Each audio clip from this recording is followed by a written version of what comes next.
Nissan's plant in Smyrna, Tennessee is now exporting the new 2014 Pathfinder for the first time to customers in Australia and New Zealand. That's why workers in Smyrna are making right-hand drive Pathfinders alongside left-hand drive vehicles. I think it really shows that there is a global demand for the products that are being produced in Smyrna. Each week, many of those right-hand drive Pathfinders are sent on a more than 10,000-mile long nautical journey halfway across the world.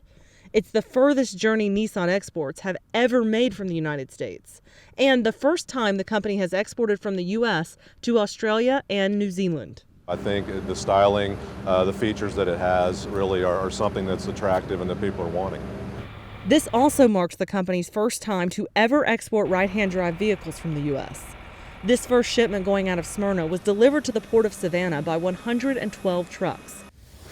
The shipment of 900-plus Pathfinders were unloaded from the trucks and given a special wash. Because Australia is free of many pests and diseases that plague other countries, its customs regulations require that each vehicle be thoroughly rinsed to stop any potential dirt or bugs from hitching a ride overseas.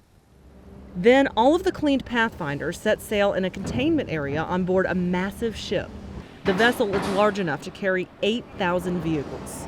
The Pathfinder shipment takes up almost a full floor for exports. It's amazing how many cars you can get on board when you look at first it's empty, this big deck, and then it's filled up with all the cars. This ship stops at 4 different ports for drop-off. It takes about 3 full weeks to get to Australia and to New Zealand. The first shipment should arrive in Australia in about mid-September. I hope that it will be a growing industry and growing product for Australia. Nissan Motor Company's Smyrna facility exports vehicles to 61 different markets. Nissan projects its U.S. plants will nearly double the number of export markets they serve by the end of 2014. It's just the next wave of countries that we're going to be expanding to in the next year or so. Smyrna's most recent expansion to Australia and New Zealand represents an aggressive and growing export trend for Nissan. U.S. export volumes swelled to 12% of U.S. production in 2012. Export volumes are expected to approach 14% of U.S. production in 2013.